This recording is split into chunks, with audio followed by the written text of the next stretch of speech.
Off top, did you know that Pharmacies used to be like the hangout? It was like the hot spot back in the day. Your little soda jerk, cocaine, a cola. Play the music. This is the Domonique Foxworth Show.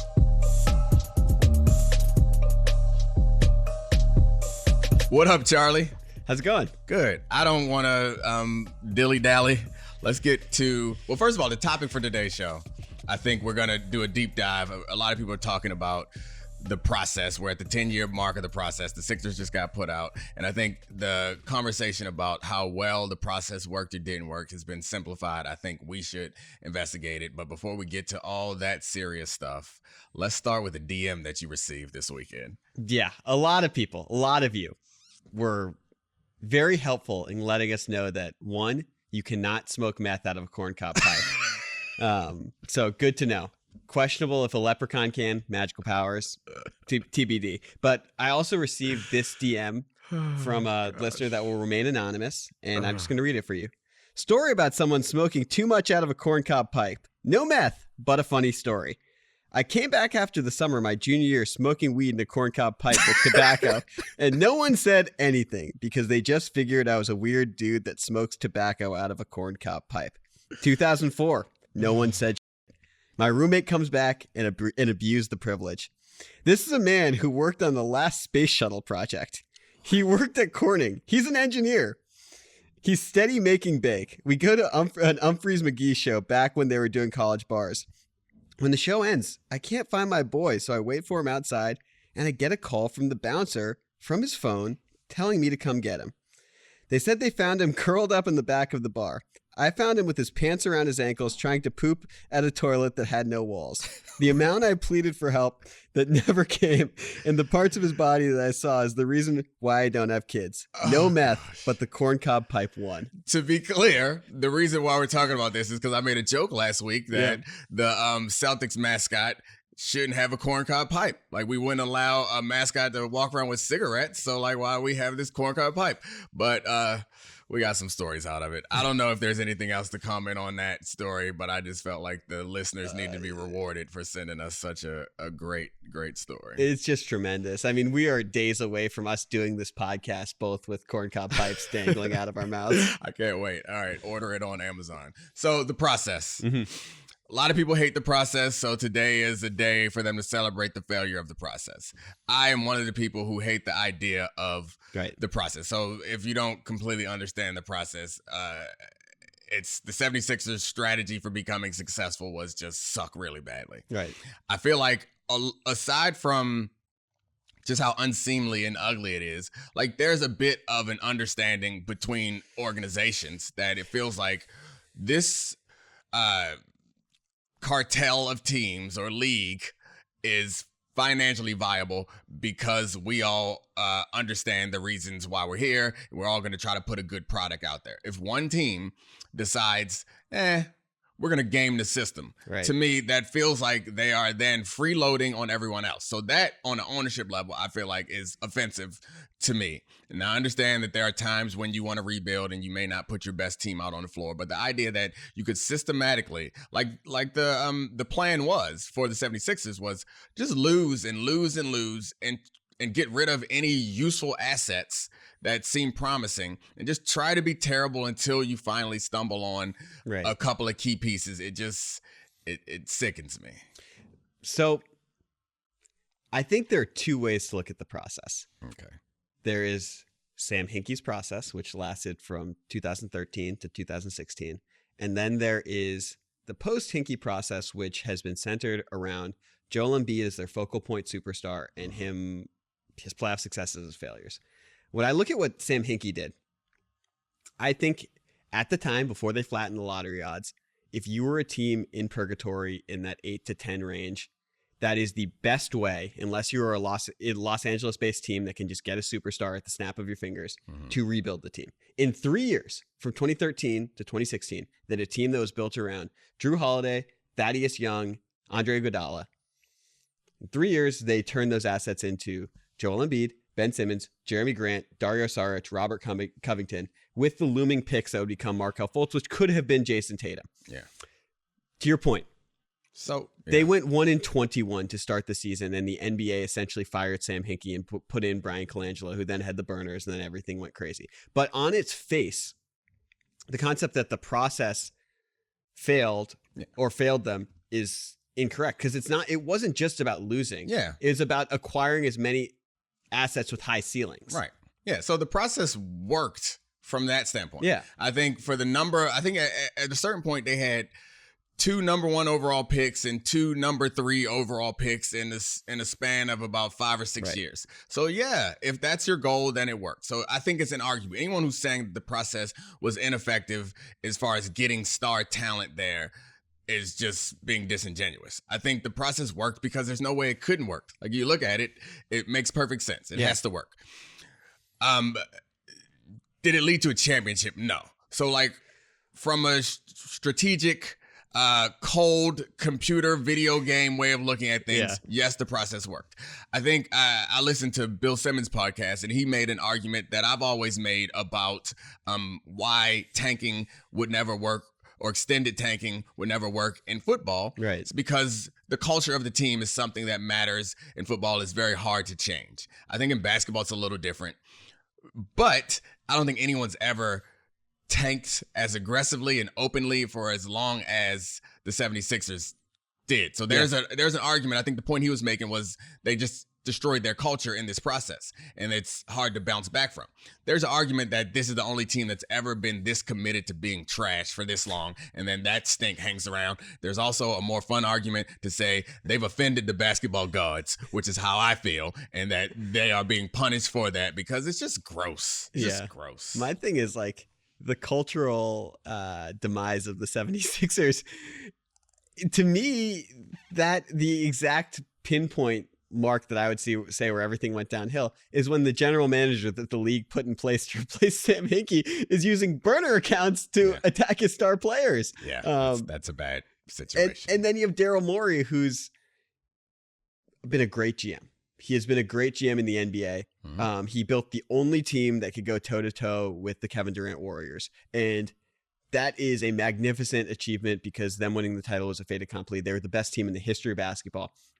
And to play them close because you did the math and you built something around James Harden is amazing. Mm-hmm. You guys broke up, James Harden and Daryl Morey, to then bring him back when it's like, it's settling. It's like, he basically was like, okay, you're a little older. You're a little bit less attractive. I'm going to bring you in because I still love you. I still love you more than everyone else did. There was no other move at the time. There was no other move to be made. Like, they were trying to get off of Ben Simmons when his stock was at an all-time low. Not so fast, my friend. Not you easily. We were like, you can't trade him for De'Aaron Fox. You can't trade him for Tyrese Halliburton. You can't trade him for Sabonis. And like all of those, just as an asset grab, if we were gonna continue the process, sure, they weren't, James Harden coming off his Nets hamstring pull, but if you replaced him with any of those assets, Fox, like the team is just better. Yeah, I mean, I don't know. Fox and Maxey are a bit like duplicative, but I get you. Your point. Like, these are all players that have more value than James Harden does at this point. I mean, I don't think that trade was a terrible trade at the time. Yeah. You can look back on it. It's like saying they traded Ben Simmons. Let's be real about this. Like, getting anything back that would actually step on the floor is an upgrade. Yeah. And I think that would also be the same case for the Markelle Fultz trade. Like, I think plenty of people thought that Jason Tatum was better, but nobody was up in arms at the pick and how foolish it was for them to get that pick. So those particular moves don't matter as much. The culture thing, I think we can dismiss that generally. I'm not dismissing the anger of the basketball gods. I'm sticking with that one. But I do think that where I want to focus, go ahead. Why are we dismissing the culture of the team initially? Well, I mean, I'm saying that it's not connected to the tanking or it's the culture of the team can be a result of all these other things, but I don't think that they have a process culture. And so, like, my point when we talk about this with football, when people are talking about tanking for particular quarterbacks, or maybe we could do the process in football, the reason why I think that doesn't work is because there are a bunch of little things, and maybe it's different in basketball. I'm not in a basketball locker room, but there are a bunch of little things that I noticed that were different between good teams and great teams.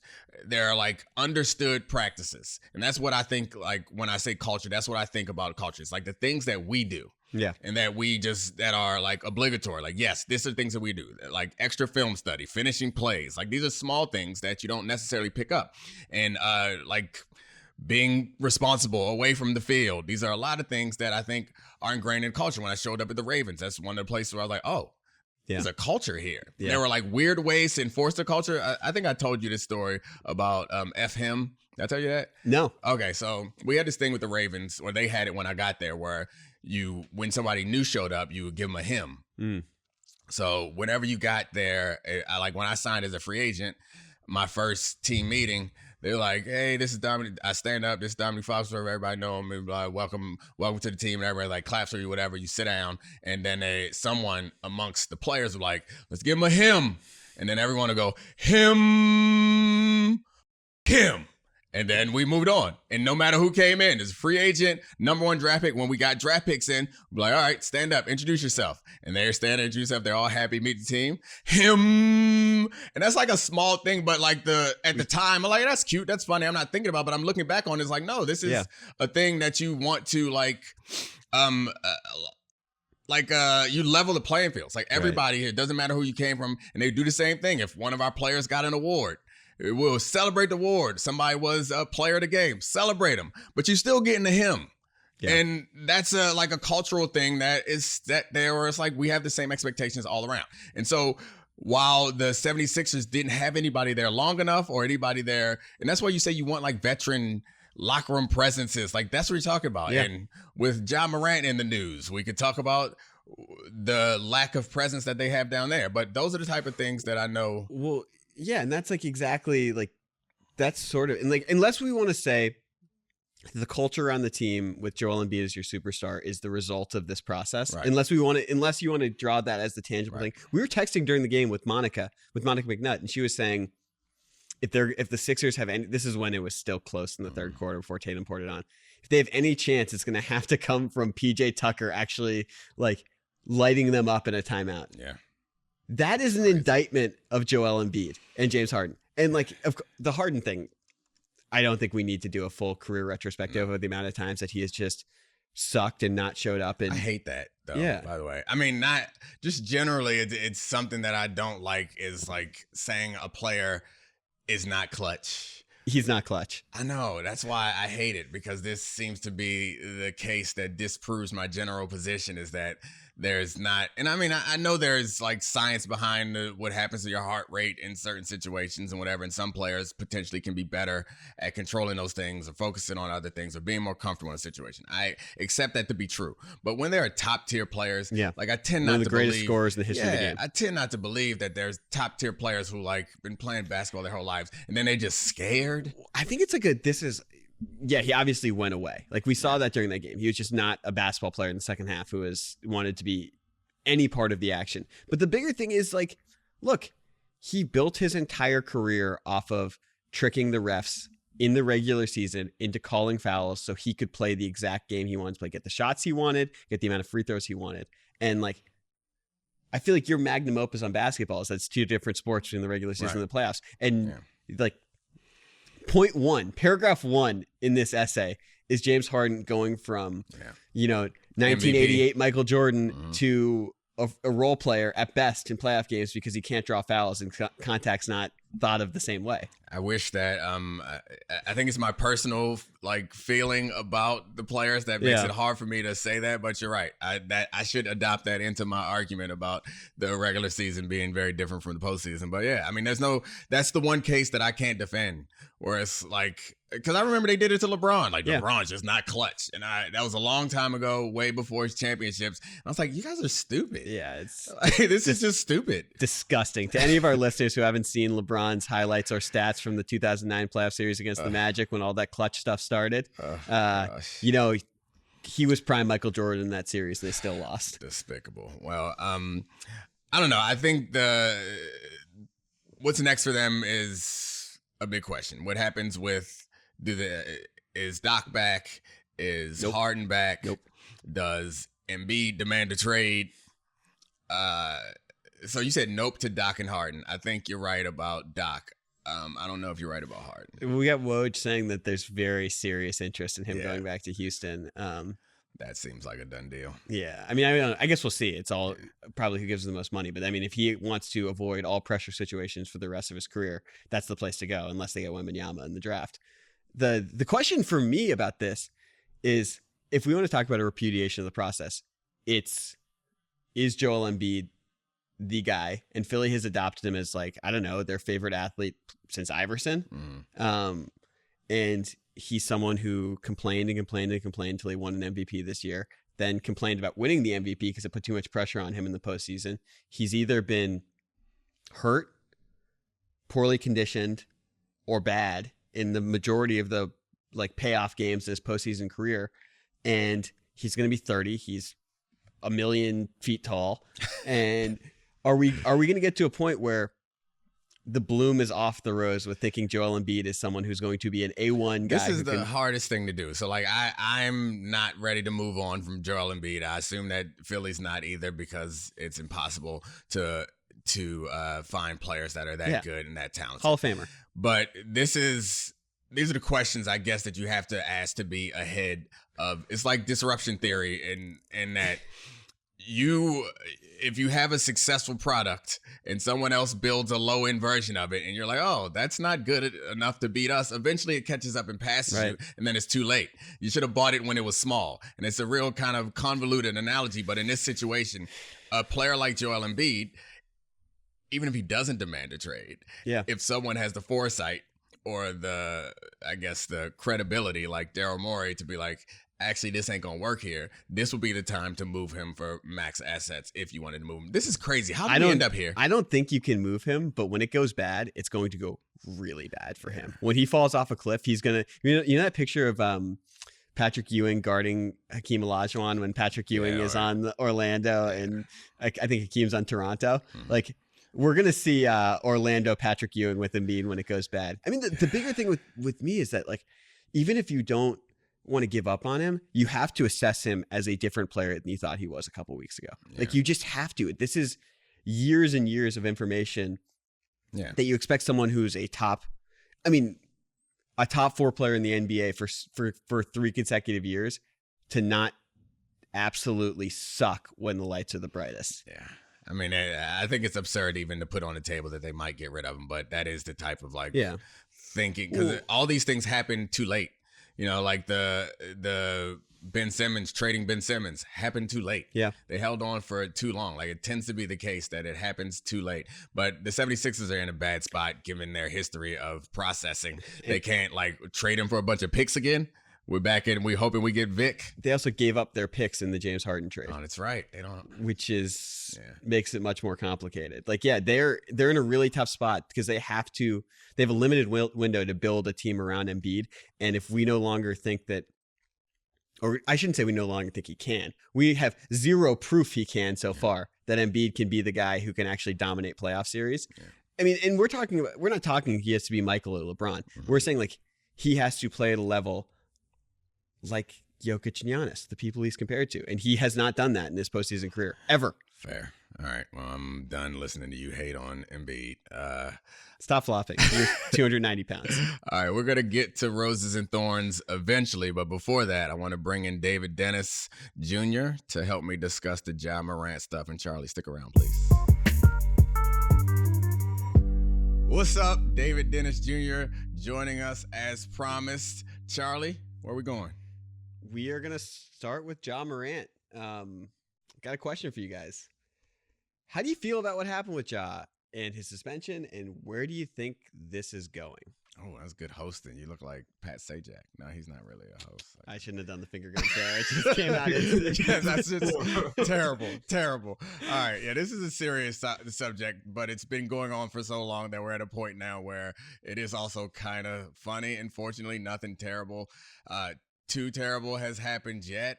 I feel like he's been lucky, and we all just the things that he's doing and the behaviors that he's showing, like, they could end really poorly. And last time he got off with a slap on the wrist, and then he went and did it again. And so if you don't know the history of Ja Morant, there was some run-ins and physical altercations, assault charges,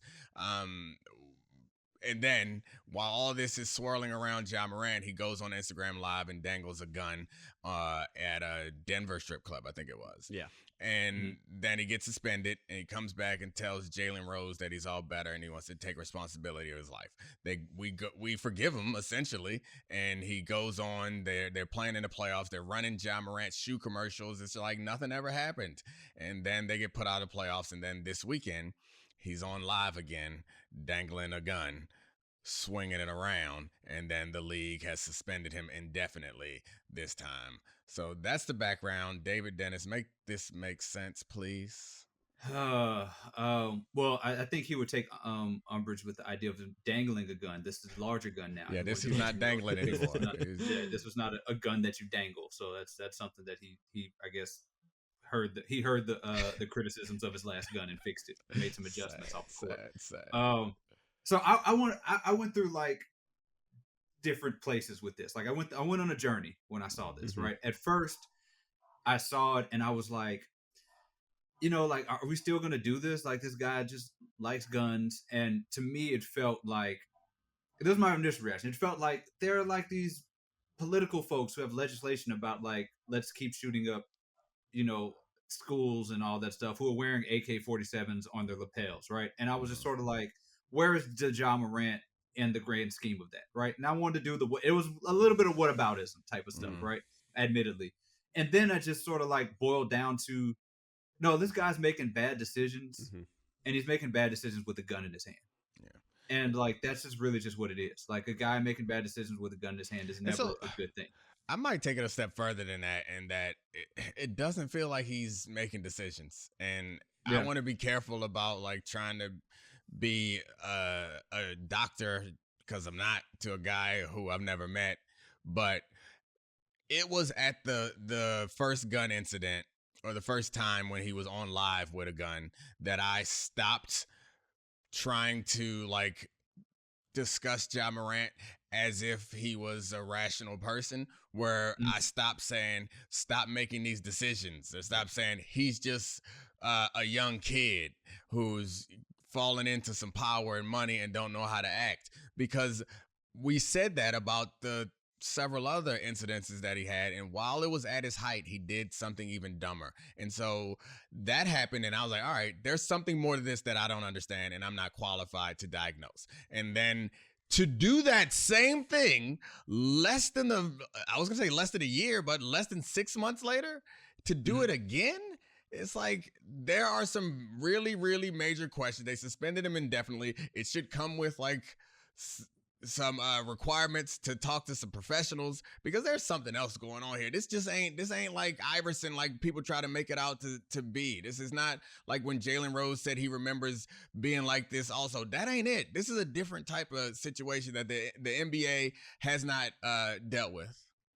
Well, yeah, because it's hard to apply rationality to an overall irrational phenomenon, which is like gun enthusiasm in America. Like that is also part of this too. Like that there are people who just, there was people, social media was posting all these pictures of these folks who were like taking all these gun photos of their kids and family photos, things like that. And there's also that uniquely Americanness of this too, is that this guy, as part of what he loves, is guns, right? And because of Ja Morant and the way we talk about guns across racial lines, that we don't think about like black folks as being just total gun enthusiasts or gun nuts or whatever. But that's part of this too, is that this guy just loves guns for whatever reason, whether it's the rap music that makes him want to do that, whether it's just like what he would, where he was raised, how he was raised, all that stuff. The dude just loves guns, and there is no rationality behind the enthusiasm that people have for guns that treat them like they're accessories at parties, which is essentially what he's doing. He needed the gun to say the NBA Youngboy lyric. That's what the video was. What he needed that for the accoutrements of rapping along to these lyrics. And so there's all of that in the midst of this too. You've never sounded older than you said. Maybe it's the rap music, but what's next, Charlie? No, I mean, for the record, David, that's a huge part of it too. It's like the need, that what seemingly feels like a narcissistic need to talk into cameras for those young Gen Z kids is a huge weird part about this. But I do want to get to the response to it. Obviously, the media reaction is one thing, but the Grizzlies suspended him from all team activities, and it's pending NBA review. Do you guys think that the Grizzlies sort of handled this correctly? And how do you think Adam Silver can and should handle this evolving situation? This feels like when you skip school and you get suspended for skipping school. Like, no, make me go to school. Like why are you going to suspend him from team activities and leave him to be hanging around with his friends who are on IG Live? I would have felt better if it was like Ja Morant has to report to the facility at 8 o'clock every morning and do something else. I mean, the Grizzlies had to do something, obviously. But the NBA's response, I mean, there's consideration. I think Woj was saying there's consideration of a substantial suspension at the beginning of the next season. Yeah, possibly half the season is what's possibly half rumored. The season. But I mean, then you become an NBA that has a slippery slope on how you talk about guns in general, right? Like this guy was flashing guns on IG Live, and now we have a league that is now planting its flag somewhere in the gun control debate that it gets tricky because like what is the NBA actually going to do about gun violence in this country? Like that's the thing. Like you're speaking to a larger issue when you talk about suspending a guy for half a season for like flashing a gun, which it's not technically, like, the legality varies by depending on where he is. And what are you saying about guns in general? I hate it. So this whole ecosystem is somewhat broken down, I think, because the NBA suspension of Ja Morant the first time, like, to me, was like kind of improper. Like, I'm not arguing that he didn't deserve to be suspended. It just felt like they didn't have grounds to suspend him because the grounds that they were looking to suspend him on was that he traveled with the gun. He was on team facilities and team activities with the gun. They couldn't necessarily prove that. So while I think that he needed some repercussions, it wasn't the league's place to do that.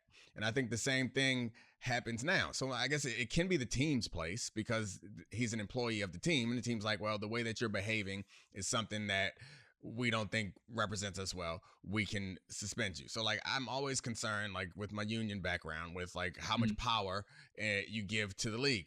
But the reason why I said it feels like the ecosystem is somewhat broke down is I'm not crazy enough to think that he doesn't deserve repercussions for this. But I don't think that it should come from the league. And maybe it's the team, maybe it's Nike, the company that has so much invested in his image. Like the league is, if Ja Morant washes out of the league's going to be fine. Nike's going to be fine too. The person who's going to be hurt is Ja Morant. So, and it's a hard thing when the solution to the problem is also the problem. I really don't know how to fix any of this. It's confusing to me. It's scary for me. One thing worth noting too is, in theory, if he were to be suspended for, let's just say, half the season, what's being rumored, he already lost the $38 million for not making all NBA teams in his contract. He will lose another $16.5 million for salary for half the season. That becomes a $55 million fine in theory. And if that don't wake you up, then it's back to the original. It's like, this is bigger than all that. Like, this is something else. And what should come with any of the punishments is like a requirement to seek the help or to seek some help, because this is a problem. And we're lucky that it hasn't been something worse. Yeah, but I mean, again, that's the thing that's tough to litigate. He went to whatever counseling before the playoffs, said that he was getting continued treatment. So what kind of counseling reaches the threshold of things being okay? Like, this guy just got to sort of like change his thing. He's got to change it on his own and like want to, but like, it's hard to see that right now. I mean, obviously we can say, all right, he's young with a bunch of money. We've eliminated the idea that he's just got bad friends because like, he's the bad friend, it seems like, because his homeboy was like, please put the gun away. His homeboy was like, I don't want, like, what are you doing? like Ja Morant's friends need better friends. And so it's just him right now. That's the issue. And either he's going to grow out of it or he's not. He's going to lose a ton of money. And hopefully the ton of money is the worst thing that he loses. Yeah, I guess the final thing that we should talk about really quickly on this is, we are, I think, and David, particularly you on this, you've been pretty measured in the reaction to the reaction about this. And we've seen a lot of people, and I think journalists are embarrassed for immediately giving him a second chance after the Jalen Rose interview, after the 96 hours of treatment in Florida. Do you think in totality, the media is getting it right this time and sort of how we are assessing Ja Morant and talking about it? Because we don't have a long track record of talking about what really amounts to a mental health issue with other than just being like, we're empathetic. Yeah. I don't know, man. I think the thing that's so tough is that we've been talking about the guns and stuff, but like there's the fighting the 17-year-old and countersuing during the playoffs, a 17-year-old kid, and the going to the mall thing.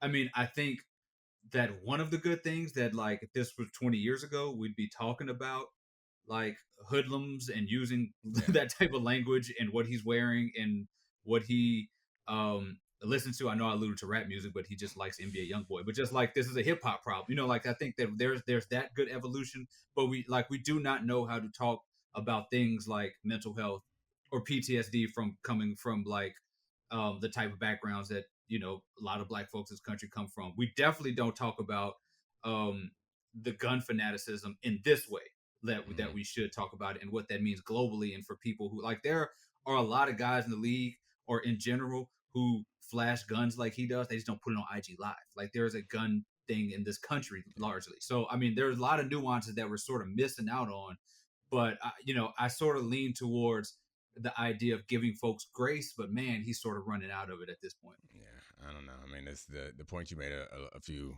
minutes ago, Charlie, about the Gen Z and their incessant need to like be filmed or film. Like, you're Ja Morant. You got enough attention. I don't understand why you want to be on live. Like, to me, it doesn't. There were 100 people in the live. There were just 100 people in the live. Like, can we talk about this? There were 100 people there who were watching this thing. It wasn't like my adoring fans. It was his homeboys live, and like his cousins were watching this thing, and somebody decided to film. All right. Well, hopefully we don't have to talk about Ja Morant in a negative light ever again. I can't say that I'm optimistic, but anyway, I appreciate you for joining. Just dunk on more white dudes, Josh. Can you come back? Just dunk on tall white dudes, please. That's I remember we were young and innocent and naive. The good old days. Banging on big fellas. All right, David. Appreciate you. Next up, Roses and Thorns. He's so good. How has Domonique been lately? Bad or good?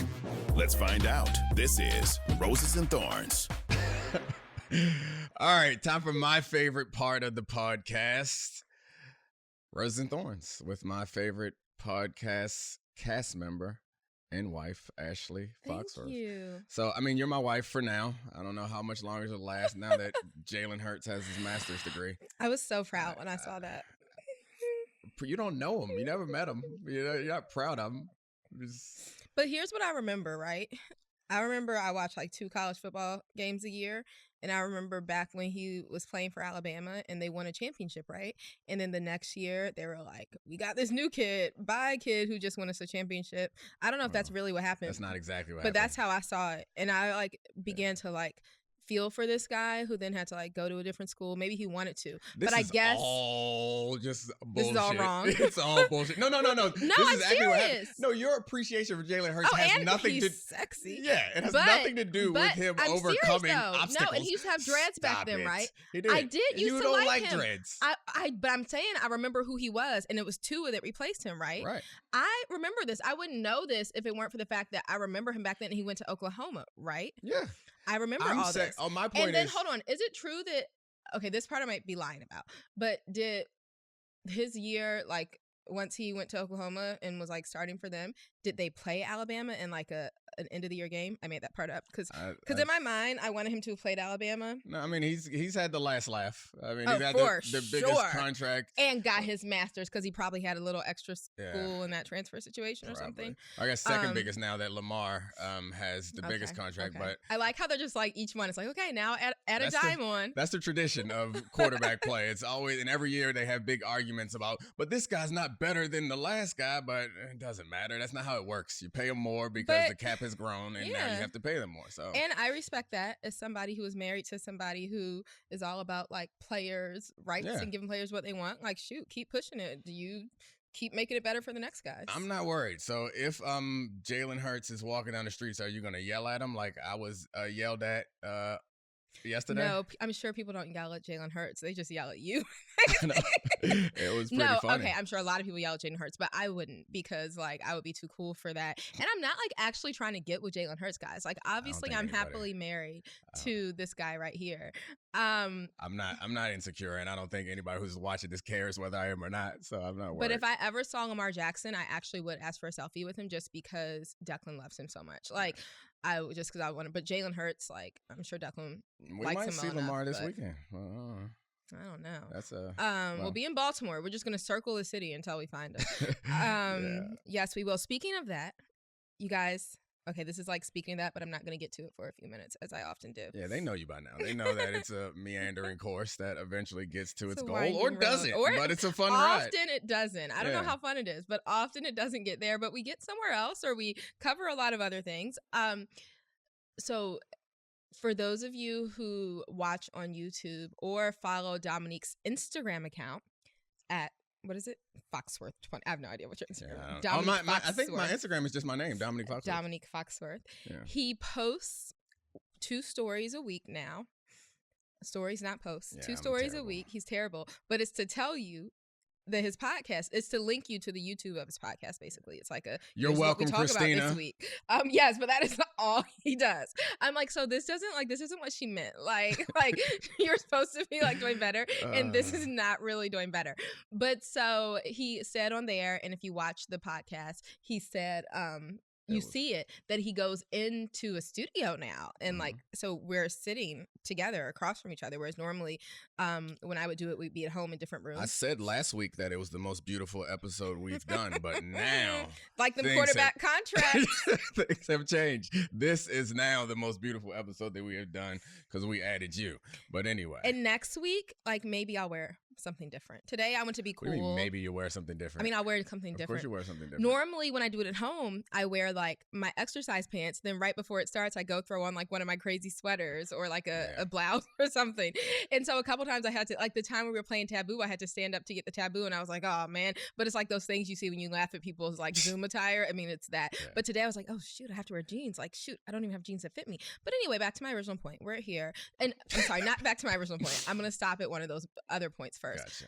Next week, maybe. So like openly, a dream job to me has always been, even though like Jalen, I have some degrees, none of them are related to journalism. But I wish I could be Kelly Ripa. Only because... Yeah, let's be honest about the reason why. Yeah, I'm being honest. One, she does a lot of tangent talking. Like, she has to get to the point and interview people, but it's like her personality just comes out, like, and she tells all these other stories. But really, a large reason why I wish I could be Kelly Ripa is because she gets to dress cute every day. And wear heels and hardly have to walk them. Like she stands up to go to like the little part where they're doing like, oh, this cooking thing, or to like greet the guests. But she gets to look so cute every day and then change probably into her like exercise clothes for the rest of the day. That is the dream. Yeah. And people get to see it, like, so it's appreciated. I learned a long time ago that, I don't know, maybe 40% of the reason why we go on dates or go out to restaurants is so that you can wear clothes or shoes or something. And I also like spending time with him. No, I know, but we could spend time doing a ton of other things. And I remember early in our relationship, I would try to schedule dates, which I didn't do often, and I'm not very good at, which I'm sure at some point I know I'm in line for a complaint in that department. But I would schedule them early and be like, oh yeah, let's go. Then we could be back, watch TV, be in bed, go to sleep, and chill out. And then Ashley be upset because you look really, go to sleep. Yeah, literally. You look really silly going to a restaurant in your nice going out clothes when the sun's still up. But listen, I've actually come around with you on that point. Now I'm like Thursday we have something to do, and I was thinking, like, as I was getting out closer, this was like, oh, maybe I could wear that Thursday. I was like, I plan on leaving the house by 5:30. I don't know if that's a 5:30 p.m. outfit, but you know what? It's going to be, because I don't like leaving the house when the sun's down anymore. I was young and dumb. I've matured. But anyway, back to my original points. Your outfits, though, I mean, again, I know that somebody, where we were this weekend, somebody said, don't you just love how Ashley dresses? I was like, no, I don't. But she don't dress for me. He I does learned that it's not for He me. does not. It's for you. Like when we go to a restaurant in DC and you got on New York 11 p.m. level of flyness and everyone else in DC is just coming from work. It's like, hey. I was wearing a blouse and jeans and Converse. I'm just saying in this general. weekend, In general. Where it's just like. I've taken it down several notches over the past few years. I agree. You have taken it down several notches. Thank Still you. Look at me, I too came many on here wearing notches for Crocs. DC. But Or it's fine. Crocs, It not is what it is. Crocs. And now whatever personality I want to show through my clothes, can't do it. Because then we look real crazy if we both walk up in there. Because he shows so much personality through his clothes. I just got to wear a black shirt, black pants, black shoes because you got on. Because he prefers to wear sequins blazers. I want to wear a leopard print sweater every now and then, but we look silly if I got on leopard print and you got on sequins and we in DC at 7:30. You wear your leopard print sweater. All right, I can't wait. Thank you. Next date. But so this, because we're in person together, it almost feels even more like a date then. So that was what. So you know what? I'm gonna say that's my rose. An early rose for you is like. Well, it's not early because we've been talking for like 10 minutes, but a rose for you. We are on a date now. We're going out Thursday for something, and then we're going to a concert and spending the night actually in Baltimore, I hope, Saturday. So look at all those dates. Yay for making that happen. Another rose is he took the kids to school this morning. I sneeze a lot when I wake up in the morning. Like, I don't know if it's from the cat being in my room sometimes at night or if it's just like some normal thing that people like get all their sneezes out in the morning. I take my Zyrtec and like then I'm better like after an hour of being awake. But I sneezed a lot back to back when I was about to go get dressed to take the kids to school after I had gotten their breakfast and had them all ready for school. And he said, "You want me to take them?" And he says that he does say that a lot, but most of the time I'm like, "No, I'm good." And I was like, "You know what?" And first I think I did say, "No, I'm good." And I said, "You know what? Never mind. You're right. They don't need me sneezing in the car with them today. Have fun, buddy." Yeah, I know. I mean, I don't mind taking it. It was fine. I offer all the time. No, you do, and I'm always like, "I got this." Yeah, but we never really clarified that a woman on the street yelled at me. Yelled at him. Amazing. It was amazing. Happy Mother's Day to that. Yes, and you didn't even remember because she was with her kids, and you didn't say Happy Mother's Day. I did say, "Oh, Happy Mother's Day." He keeps me around because I'm lovely. But I was confused because we were in Maryland. And it was like a black woman about our age. So I was like, "Oh, must be one of our friends from Maryland." Yeah, she was so familiar, and it was like yelling across like, the street. Domonique Foxworth. Yeah. And I was like, "Oh, hey, girl." And then I was like, "Oh, Happy Mother's Day." And but that's so kind. It happens. Oh yeah, it was really kind. It happens occasionally where I meet somebody that I do know, and I act like, and I've learned like you always, and I don't remember everybody that I've met, and so I just always. He does not remember a lot of things. I don't. You were laughing about one of old people in our Let's make some family jokes about forgetting CTE. stuff more and more lately, and I was like, "Let's not laugh." Oh no, I said good luck to y'all. Yeah, I was laughing because I was just saying like the older people, it seems like the women are the ones that are like trying, and I noticed it with my mom and my dad. My mom is always like on top of my dad to the point where and sometimes my parents too. That's what we were talking about. The point where sometimes it feels like she's not being nice to him, but I'm around like, no, she done told this man this same thing 14 times and she is tired. And I'm like, hey, that's gonna be us. So get accustomed to it. It might already be us. So you just take the good with the bad. That's what we do. We sure do. What were we talking about? Oh, Mother's Day and how I failed on Mother's Day. Like I never said he failed on Mother's Day. I never said that. But you felt it. But before Mother's Day, I said something to him about like either I can't remember how it started, but like I was picking up little gifts like for my sister. You gave me a pump fake. You pump faked me. Anyway, go ahead. I don't even know that analogy, but anyway, go ahead. I was picking up gifts for like both of our moms, and then but also for my little sister who has 2 kids, my older sister who is one of my kids' godparents, but she just helps me so much and like loves my kids and like mothers them with me to some extent. But go ahead. She's so great and helpful with them. She is. Your older sister? Yeah. Lauren? Oh shit! That one? I know who my older sister is. Oh no, I love Lauren. She's great, but yeah, like she has sleepovers when she used to do their hair. Like when we went to Miami, she she's very. She came on both of our trips with us recently. She cleaned up Emerson spit up. She was like with her the day she had the altitude sickness. We were at a restaurant in Miami, like this Korean steakhouse in Miami, and we had gotten up to leave. And right as we were getting up, we paid. Emerson, the youngest, says, "I gotta go to the bathroom." I'd already taken her to pee there twice, and I was like, "What is it, Emerson?" And she was like, "I don't know what it's going to be." And she had on this really long dress, and I said, "I'm sorry, I can't. Like, we need to go back to the hotel right now. Like, I'm not gonna hold this dress from getting in your And Lauren, really, it was because Lauren wanted to keep hanging out and walk around and look at the art in the design district rather than Uber back to our hotel right then. She took her to poop in the bathroom. She helps me with those children. And more importantly, she just loves them so much. And like, in some ways, I think like makes them feel more seen individually than, especially like Avery, than I can always, because I'm like focusing on the others. So anyway, I was getting Mother's Day gifts for these people and probably for a couple like other people too. And he was like, you only do something nice for your mother. And I was like, or like the mother of your children when the kids are too little, do something nice for you. So he made sure to take each of the kids to stores to get me gifts. My youngest child, and this isn't, I would do, I'm not my youngest child. My youngest child in the end refused to go anywhere, but she just wanted to get me another bracelet that she, from like, I don't know where, but somewhere that I wasn't excited about. And then she would get mad at me for not wearing it. And she gets herself matching one. So like her necklace that she got me one year for Christmas from Pandora is like a mother-daughter necklace. And she's always like, you're not wearing it today. It was Mother's Day. It was Mother's Day. Yeah. Okay. Or no, my birthday, because she gave me the matching headbands too 1 year for my birthday. No, this is both Mother's Day. Oh, those were okay. She got you. I took her and Avery down to Georgetown. I know, and Avery got me that intermixed skirt, and that was definitely my birthday because I have pictures wearing it to Cactus Cantina. See, I told you, you get older, you're gonna have to remind me of things. So get accustomed to it. It's the way it is. I don't know anything. The pictures. But either way, Mother's Day, my birthday, they're both in warm weather. Fine, they run together. And so she decided in the end she'd rather go play with her cousins when it was time for them to run their errand. I was like, cool, we get to send you off to like, you go play with your cousins. I'll accept that loss on Mother's Day. But the boy, he took him, and I think last week I mentioned like, good for you for getting ready for Mother's Day early, because they went to the mall and what they got was Legos, because my son, but they were flower shaped Legos, but my son loves Legos. So for Mother's Day, he made me a vase with Lego flowers in it, which was really sweet and it's cute. And it'll be really great until Lamar breaks it like he does most of the Lego structures. Lamar's our cat.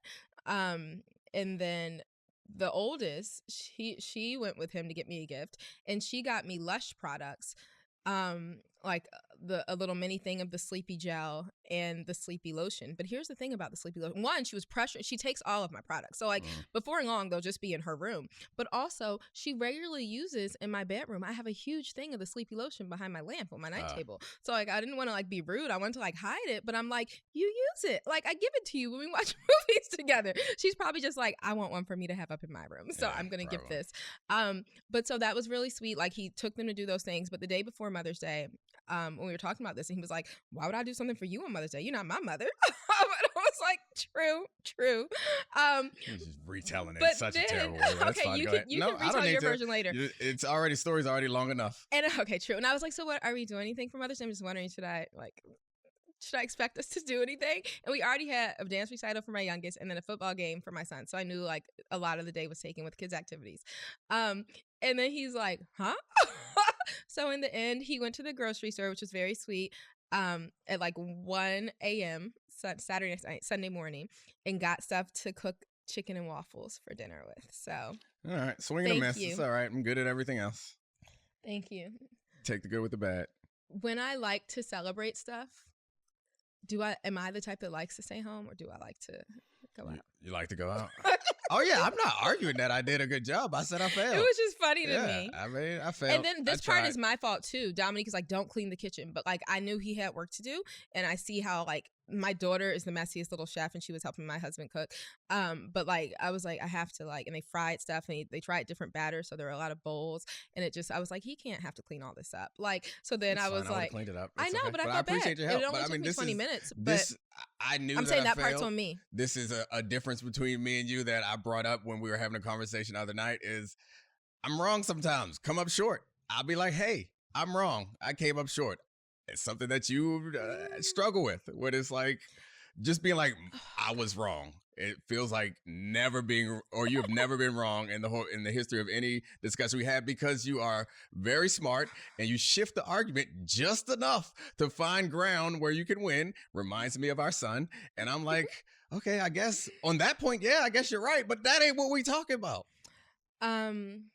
Like I said, I'm educated like Jalen Hurts, and one of my degrees is a JD that I don't use. So I put that law practice to work arguing with my husband. Like I need to use it just enough to like keep the negotiating and arguing ability. No, I don't think so. I think if you were to like run this podcast back, like all of the however many at this point hours that we've been doing this segment, you would probably find like 20 times, like, yeah, you're right. I might say it's not kind of soft because I'm not proud of it, but I'm like, yeah, that's true. You're right. I gotta figure out what the difference is in those conversations, because there are conversations where I think it's something that when it's emotional, it's a feeling thing. It's like that you can't be wrong about. I don't know. I'll figure it out, but it's a thing. I would say almost it's the thing. opposite. Sometimes when I feel like emotional, I might just be more likely to be like, yeah. No, not emotional, like upset, but like when your position is tied to an emotion, when you feel like, because the conversation that brought this to my attention was like about like. I was right about that, y'all. You were not right. I was so right. You tried to make it feel like you were right. You changed it to a subject to make you right when it was not. That was not the subject we were talking about. So here's what it was. So my daughter, the oldest, is 12, and she probably, I think in second grade for her first communion, she got her hair straightened once, and it was like a rainy day, and it just puffed up right away. And I had like a kid's version of like it just, so it wasn't, and she was only 8 or 9, so she didn't really care. But recently, like since COVID, she's gotten her hair straightened maybe 2 times, not even a whole lot, like 2 or 3 times, maybe. I think twice, because one of the times the younger one went, and then the youngest, who's in first grade, also got her hair straightened twice. And I admit, on the youngest, like it looks like it's just too much for me. I'm not used to it, and it's like she looks just like Domonique. So seeing this like a pale Domonique, seeing this little pale Domonique with like straight hair just looks really crazy to me. But I don't like to tell them like I want them, of course, to love their natural hair and to love their curls, and but I don't want to tell them you can't also love your hair in other ways. So I think sometimes your mess, and Domonique just looks at them and rolls his eyes. Like they know, like Daddy hates when our hair is done. And whether it comes from a place of he just really hates, and he doesn't, he prefers when my hair's curly. He wants my hair curling great. Like he wants stuff in its natural-ish state. Not all the way natural-ish. Not all the way natural. I need to put products in it. But like, and then he acts like that's something that he's preferred ever since he first met me, which like maybe he just did a really good job of not making me feel bad about when I had my hair straightened, but to my knowledge, it's something that's more recent. Right, and that's the point. The argument shifted to that when the conversation was about whether the girls should get their hair straightened or not. And I was like, honestly, I just don't think like at 12 years old or 7 years old, they're like being concerned with spending whatever amount of time or money getting your hair straightened is like something that's worth doing. They do it, it's fine. And then you were like, you don't even like hair. It's like, it ain't about what I like. And that's what I mean. So we moved on. I was right. You were wrong. You were not right. I still love you. See, I love you, but you're right sometimes. Let me think of something he was right about recently. There are definitely things he's right about. All right, we'll be here for a long time, so maybe next week you can tell the people what I was right about. I'm going to come back with a report. I'm going to make a list of all the things you were right about. I'm right about a lot of things. I just let it slide. I don't care to prove my rightness. I tell you, you're right about things a lot. No, I'm saying that I'm right about some things that we accept that you're right about. I disagree. No, things that we accept that you're right about, I'm right about them. I'm just like, all right, cool. We're good. Shut it down.